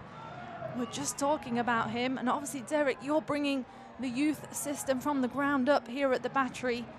And that's exactly what you want to see here in a couple of years. Yeah, you know, the result, when it's the results business, but you know, sometimes at the end of the year, if you've got nothing to play, and you can, you know, put some of these young players in, but to put them in and then see them stay there and establish themselves, you know, I'm really looking forward to the day where we get our first player through and they play in, and then they can be a role model for the next generation. Here he is on the ball now. Back to Deleuze, the captain. Into the middle of the park. Smith really being the cog, distributing the ball.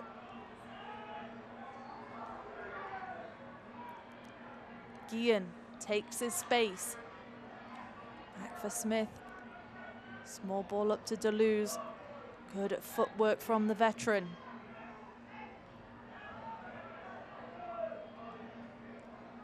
North Carolina just slowing the pace of the game down. Yeah, I think, as I said, I think if you just look at it, second half has come out, you can see that they feel they need the points more than the home team. You know, they're outside the playoff spot, and with the Nashville result, if I saw it right, that Nashville were winning, then, you know, that puts even more pressure on North Carolina to try and get a result here tonight. The Battery do have that little cushion, but they want to secure that spot as early as they can so that they can give some of their players a rest, you know, give some players some valuable minutes that they're probably going to need the deeper they go into the playoffs. You're absolutely right. This 3rd game in 7 days for the Charleston Battery.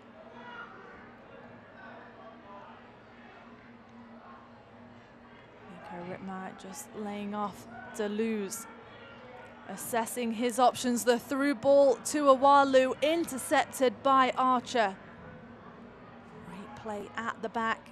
Here's Deleuze again, this time into Becker. Becker been fairly quiet in the last 10 minutes out on the wing. I think that's why he's just tracking inside, trying to get more involved with the game. Yeah, a lot of the success. I mean, Taylor's been the man of the match so far for North Carolina. Both ends of the field. He loves to get forward. He's done great tracking players, and you know, Deleuze as well. He's another one who's had a very sound game. So on this left-hand side, and I'm sure that's why Becker's starting to, you know, he's getting starved of the ball a little bit, and he wants to come over and get involved because he's that kind of player. Angelo Kelly runs into traffic. Tarbran Anunga with the sturdy challenge. It finds Rittmeyer. Rittmeyer with space now. Cuts inside Taylor, takes a touch, is at the top of the box, runs into one too many. And the referee will pull it back to the top of the box for a free kick for North Carolina. Yeah, I think Nico Rittmeyer really is at his best when he goes on the outside. You can see there the defender showed him inside. He took the opportunity to go in and he just ran into traffic. You know, normally when he gets a chance to run on the outside and use his pace and then his good delivery. Ball out the back from Tambakis, returned into his defending half. Can Taylor keep this one in? Yes, he can. Guillen just telling his forwards to get into a better space for him.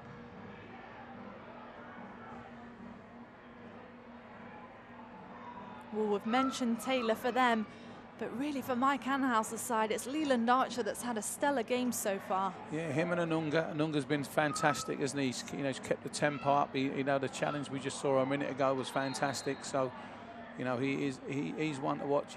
As I said, the front three, although they've done very well tonight, not one of them's really got into the game. And Guerra had that little half chance, didn't he? Wilds had been good on set pieces. Higashi just needs to get involved a little bit more in the game because he's very exciting when he does get involved. Here comes Taylor, one-on-one with Rittmeyer, goes back to Deleuze. Forced back to Guillen. To Guerra on the press. A touch inside from Fernandez. This time it's Smith out wide. Becker just assesses his options. Short one to the top of the box. This could be a chance. It's into Awalu, who heads it over the bar. And that's another great chance. He just doesn't get above it, but he's got a free header in the 6-yard box. Great little flick by Becker. You'll see the ball come across, and it really is a free header. He gets the wrong side of the defenders, and you have to say that's a very, very good chance there. You can see Captain Taylor Mueller just having a word with his fullbacks. But Awalu putting himself in some great situations tonight. Like we mentioned in the pre-game, he scored 4 of the 6 that North Carolina put against Atlanta United too. On Friday, coming in with great momentum to this match. It's a good ball into the attack. Higashi was there, but North Carolina can come from. Thomas into Kelly. Kelly takes his space. Rittmeyer's on the run. Opts to go for Archer.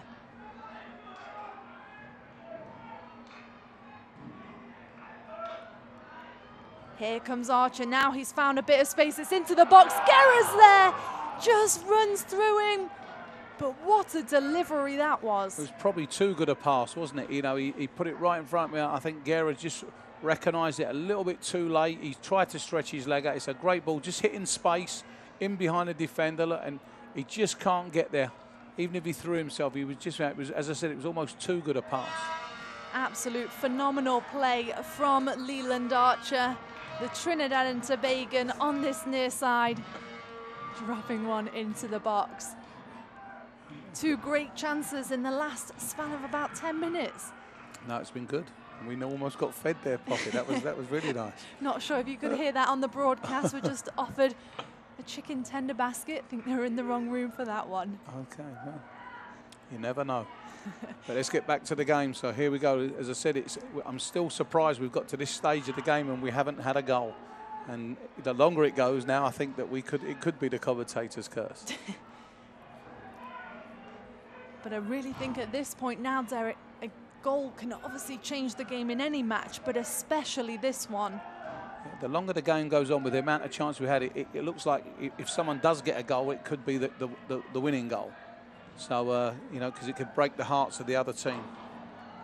Mueller back to Kuzminski. Kuzminski with time on the ball, plays out the back, starts with Thomas. Anunga in for the short ball. 83% passing accuracy. Brian Anunga in the attack. Just absolutely clinical over the ball.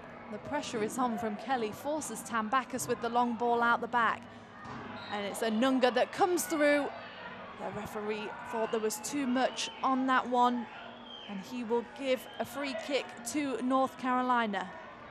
I think he read it well. He just, as I said, he just seems to make contact with players, and referees don't always give him the benefit of that, but he read it really, really well there. So.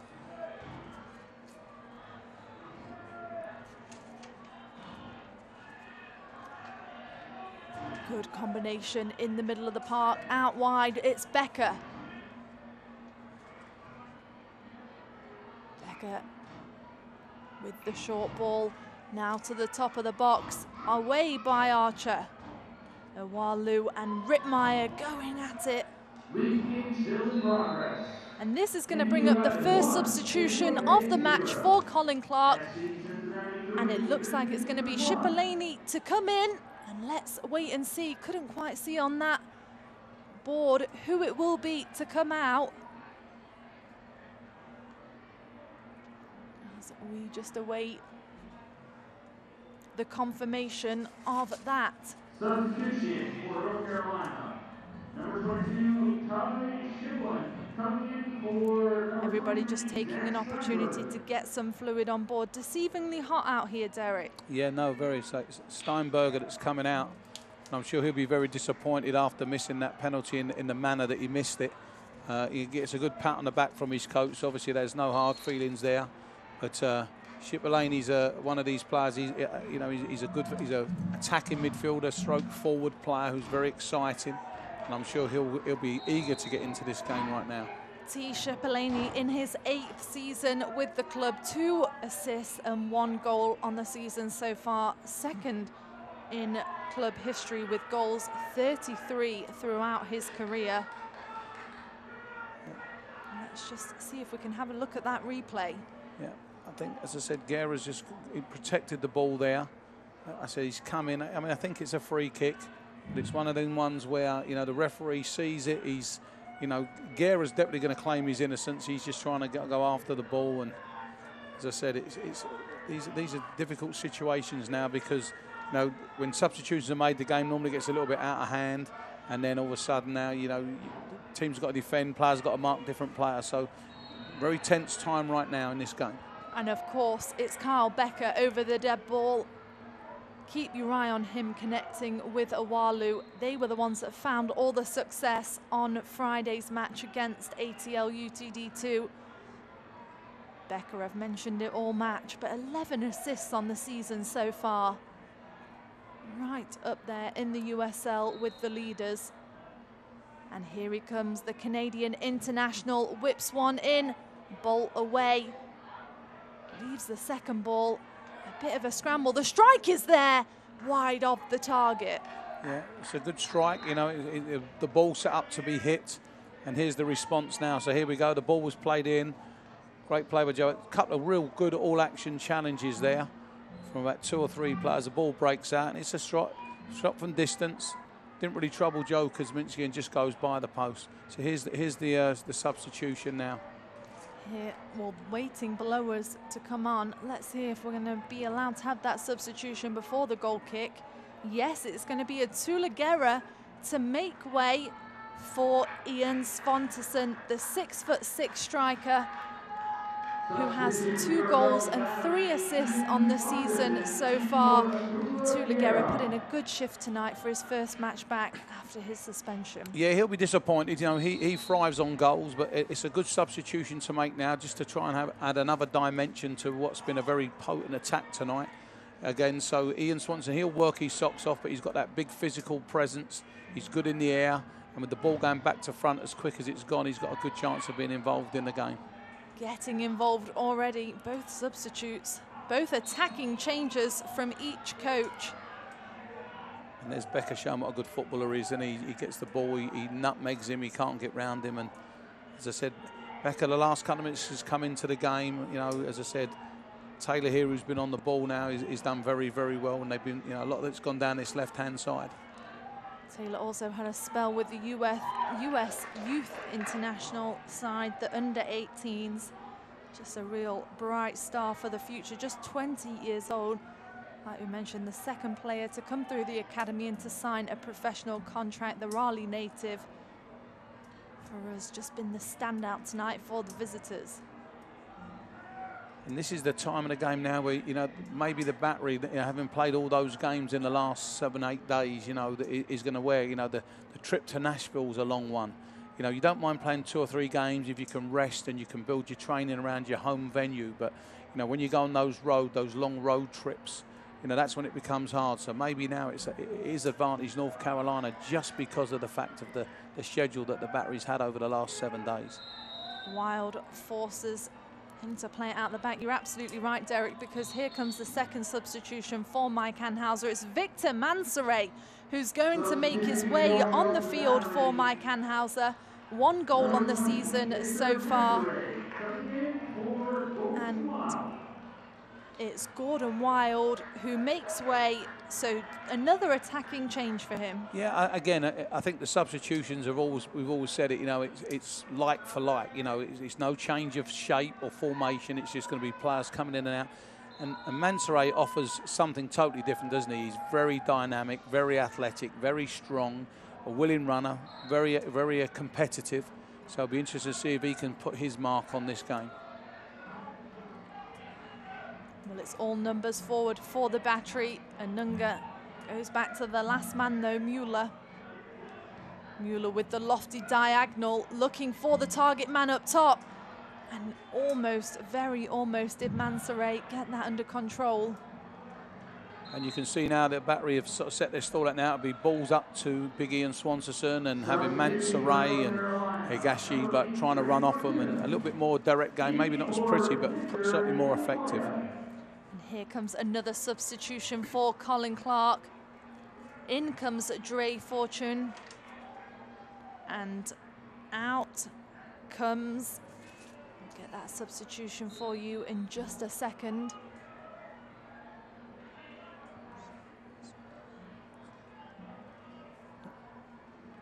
Just trying to check on that now. No. Okay, we'll sort that substitution out in a moment.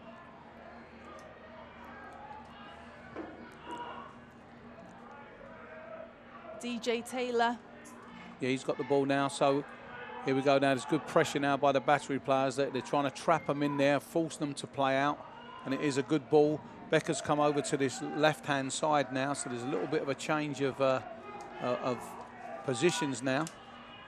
It's Igbokoy that made his way out for Dre Fortune, who drops into the middle of the park. Another attacking midfielder change. He looks to get his first touches on the ball. The Trinidad and Tobago Raleigh native, was born in Trinidad and Tobago, grew up in Raleigh, North Carolina, got an assist against Atlanta United 2 on Friday, and he makes his 13th appearance tonight. So there's been a little shift there. The Cruz has gone into midfield. Becker's come out here to the left. I think Shipolani's gone out to the right. So, as I said, when you get these substitutions, you get this little bit of the game takes a little bit of time to settle down again. It's almost like the first couple of minutes of any game. So, be interested to see now how both teams settle down into this shape. DJ Taylor looking to get into the attack again. He's been all over the park tonight. But out comes Anunga, and this could have left space on the flank for Mansoret, but well read by Aaron Guillen.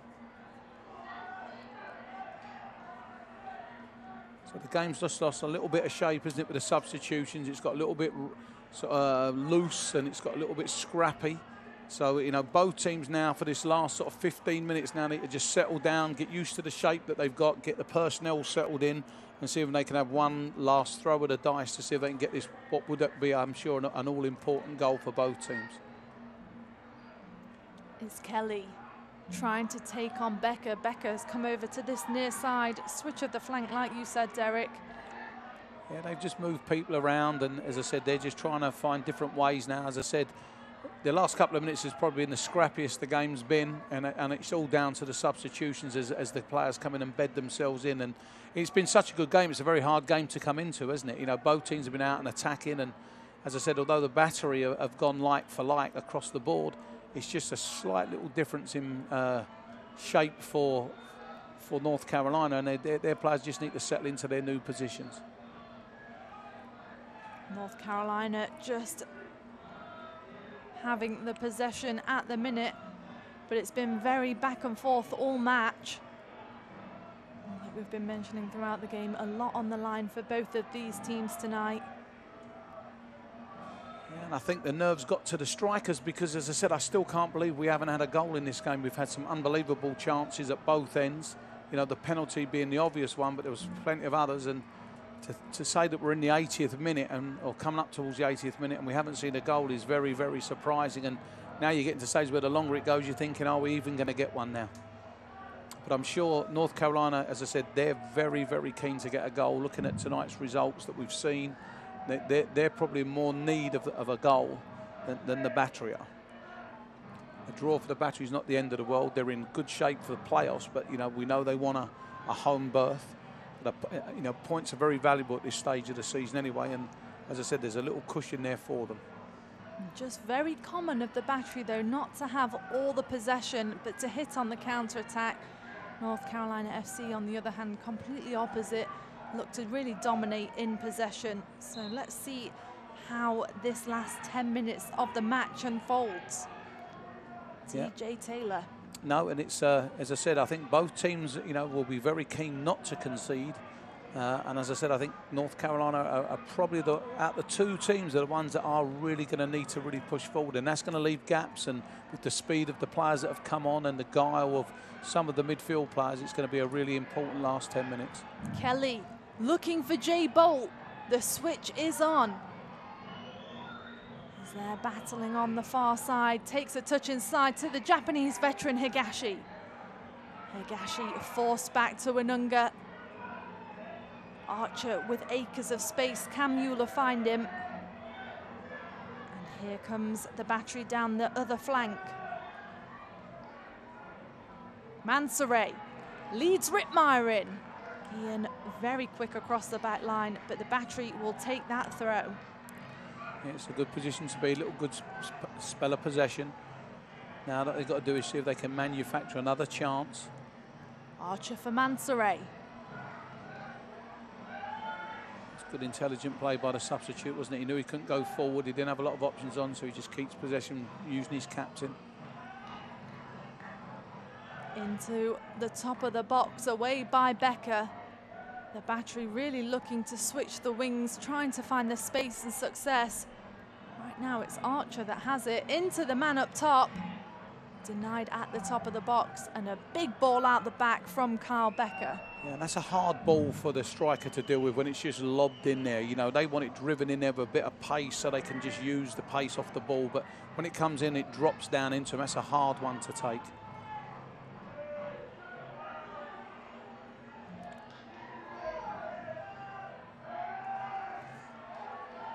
Leland cuts inside. It's Victor Mansoray at the top of the box. Can he find the space for a strike? Yes, he can, but not a problem for Tambakis. Yeah, it's good play. He worked a good opening for himself, didn't he? Used his feet, really quick feet there. Like he gets into it. It's on his weaker foot, but he's, you know, fair play. He's got good confidence to go and take it. He just got a little bit behind him and dragged the shot a little bit, but, you know, good positive play by the substitute. Well, these two teams have met twice so far this season, both away from home for the Battery, and both times the teams have split points. Will it be another case of that tonight? Right now it's Kitaro Higashi, heavy touch into the box. But again, you've got to give credit to Tambakis there, very quick off his line tonight. Yeah, that was a loose touch. It was a great ball in by Victor Mansoray. It really was. He put it in early. Probably just a bit too much pace on it for Higashi to actually take it in his stride. And now Becker's feeling the effects of the game. I think he's got a bit of cramp here. I'm not sure if he's the one coming out. Well, let's see who's coming out, because we know it's Pibo Douay that's going to make his way in as Colin Clark's very final substitution for tonight's match. It wouldn't surprise me if it was Becker now. And if it wasn't, I'm sure they'll be thinking about it now, because he looks like he's definitely struggling with this cramp. I think if he's already handed his slip in to referee, I think there's no choice. So maybe he was signalling to come out. Everybody taking this opportunity to get some fluids on board. Even the referee. Referee's taking his... And it is going to be Kyle Becker to make his way out for Pibo Douay, who will come in for the last 7 minutes of tonight's match. But credit to Kyle Becker, he's been absolutely fantastic, especially over the dead ball. Yeah, no, he's, you know, that's a threat that goes off, isn't it? Because he is very, very good. I mean, he's gone looking for the game, hasn't he? You know, he had to come over to the left. He wasn't getting a lot of success on the right. But fair play to him. You know, I like players that go hunting the ball, you know, when it's not working out for them. So, but, you know, he's run himself ragged now, and he's come out. So now, you know, that's it. There's all the substitutions used. I think the battery's got one more if should they need to use it. So, yeah, you know, last 7 minutes. And again, another positive substitution. So, you know, you can see that the desperation that North Carolina need to go and try and really get these 3 points in the bag. And Due, another one with a wealth of USL experience. The 26-year-old has over 90 appearances in USL. And most recently, though, was with Jacksonville Armada in 2017. 1 goal and 1 assist on the season so far for Colin Clark's side. Svanteson up for the header. Finds his feet this time, and it'll be a throw-in for the battery.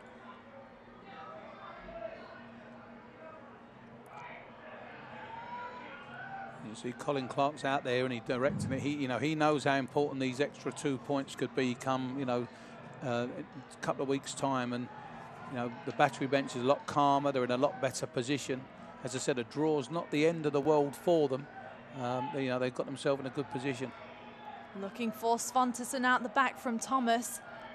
Well, back to your point, Derek, the battery have tied the most amount of games in the USL, 14. Here comes a chance, though, for the visitors into the box. Cuts back. Can he get the strike away? Numbers and traffic fill the top of the box now. Played around to the back post this time, and Skylar Thomas just shadows that out. Colin Clark, again, up off his bench below. He's not happy with that one. No, they overplayed that, didn't they? They got into a great position. I think when you get into those positions, you know, it should be a strike at goal. And, you know, I think, you know, maybe we don't feel it as much up here, that you can see the amount of players going down there with a bit of cramp. It must be very hot and humid out there for them. And, you know, the game's been played at such a great pace. It's no wonder that players are going. But here we go. Look, it's almost like they run out of ideas. Great defending there by Skylar Thomas. You know, and there you go. There's not really an opportunity. There's no one made a real good run, and in the end they have to play backwards. So, you know, it's almost like they run out of ideas. Well, it was Dre Fortune that had that chance. Just could have done with getting his strike off a bit sooner. Still 0-0 here at MUSC Health Stadium. Poppy Miller alongside Derek Broadley. Thank you for joining us for tonight's match, wherever you are, as we approach the final 3 minutes of regulation time.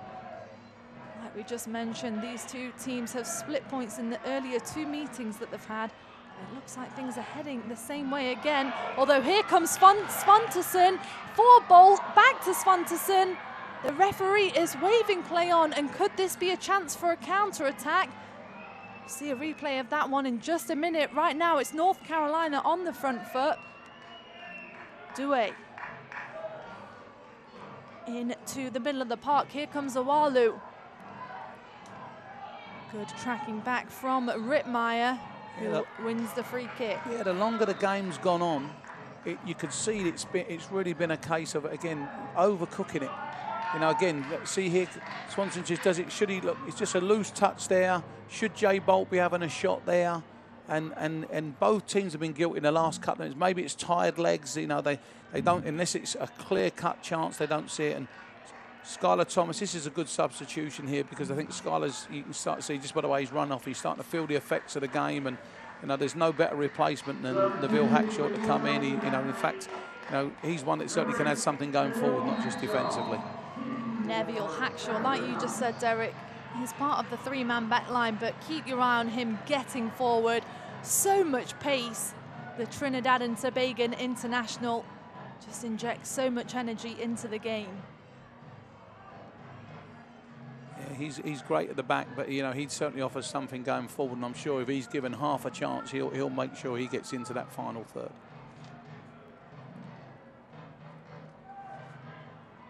So the last couple of attacks now, it looks like tired legs. Then it looks like the player, like a couple of heavyweight boxers now. You know, it's getting very tired now, and you just hope that someone doesn't make a silly mistake to lose this game. Fortune back to Taylor. Guillen into Smith. The pressure's on from Anunga. Just what you said, Derek. Anunga just comes out of nowhere and applies the pressure, and here comes the turnover. It's Angelo Kelly now.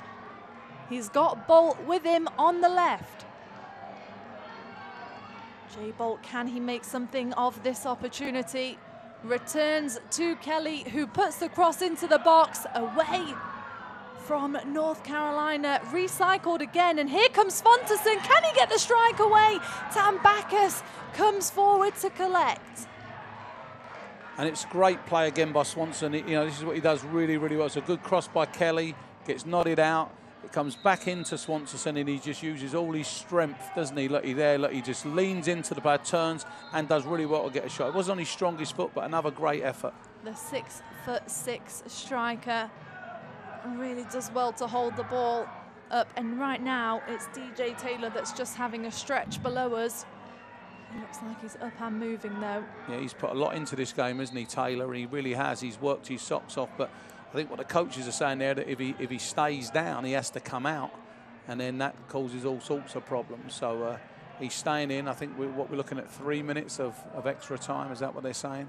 That's what we're hearing. We'll await the official confirmation. Still very warm here tonight, 80 degrees as we approach 9 p.m. Eastern time.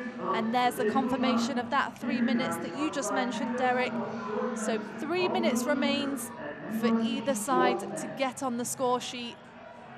And you've got to say at this point, you'd think if someone can score a goal, it's going to be the winger. Here comes winner. Here comes Hackshaw on the wing, though. And that is a chance. It's Victor Mansoray with the header in the 91st minute. Victor Mansoray puts the battery on top. And it's 1-0 Charleston. And that all comes from what we spoke about with Hackshaw, didn't it? We knew as soon as he got his first opportunity to maraud forward, he'd done it. He puts a cross in. Scores a great goal. Here he is there. So he picks it. He doesn't even pick him out. He just puts it into a dangerous area. Mansoray gets into the box, gets the right side, and that's a fantastic goal. And you know, I actually do believe it's well deserved. You know, as I said, Hackshaw comes in. It's a great header down, and you'd like to think now at this stage of the game that the battery can hold on for what would be a really well deserved win. Well, you can see Victor Mansoray just going to grounds. If you've noticed the armbands that several of the players, including Mansoray, have been wearing, his mum and uncle were involved in a very bad car accident, and tragically the uncle passed away. His mum is still recovering, so that goal will just mean even more to him, Derek. You could see him kiss the armband there down in the corner flag. And Charleston find themselves 1-0 up. Yeah, and now they've just got to defend it out. But yeah, the story of Victor Mansoray is a tragic one. But as I said, soccer's got a great way of correcting some wrongs there. So here we go now. Now all they've got to do now is just get the ball down the far end. Here's Victor on the ball now. If he can just secure the ball, play it into the corner, you know, don't have to overplay now. In fact, if anything, they've probably got more chance of getting a second now, just because of the numbers that the North Carolina are going to have to throw forward. Victor Mansoray with his second goal of the season for the Charleston Battery. Will he be the hero tonight? Just under a minute left to play of added on time here at MUSC Health Stadium. It's Neville Hackshaw that forces his way through. And here he is again. He's got Svanteson in the box. Neville Hackshaw forces the corner.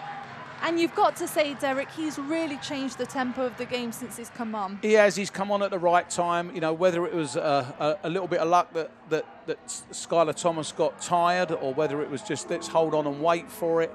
But, you know, we said it, you know, we know what he's got. And now he's just telling Jay Bolt, you stay in at left back. I'm standing up here. I've got all the energy. Give it to me. Let's see we go. And I'm sure he's just going to hold it in there. He's an experienced player. Bit of gamesmanship there. Keep it nice and tight in the corner. And see if they can go. And here's Swanson on the edge of the box. Svanteson takes the strike and he's found the back of the net. In added time, Ian Svanteson seals the deal for the Charleston Battery. He makes it 2, and it looks like Charleston will take all 3 points against their state rival. And that's a fantastic strike when you see it. I mean, as I said, again, Hackshaw's done his bit. He's gone into the corner. He's tried to slow the game. But when it come out to Ian Swanson, he only had one thing on his mind. And a player that's, you know, been accused sometimes of lacking confidence. Here you go. There's no lack of confidence there. It's a great strike right into the bottom corner, beating a very good goalkeeper from about 25 yards. So that does it. And I'm sure that'll be a great for Ian and himself and for the Battery moving forward. And that is the very last kick of the match. Ian Swanson notches his 3rd goal on the season, the 6'6" striker. And you've got to give credit to Mike Anhauser, two substitutes that found the back of the net. They got on the score sheet, and it's the Charleston Battery that take all 3 points from North Carolina FC. And that's when you have to say coaches have to take credit, don't you? You know, they made substitutions. Was it in response to them, you know, or was it, you know, trying to go and win the game? And as I said, that's why I think coaches need to get all the credit. You know, they did make the positive substitutions. They really helped out, and they get the goals that they deserve. Well, let's take a look at some highlights from tonight's match. There's so many, Derek. It was very back and forth throughout the game. And here we go. If we can have a look at some of these. So many chances for either side in the first half.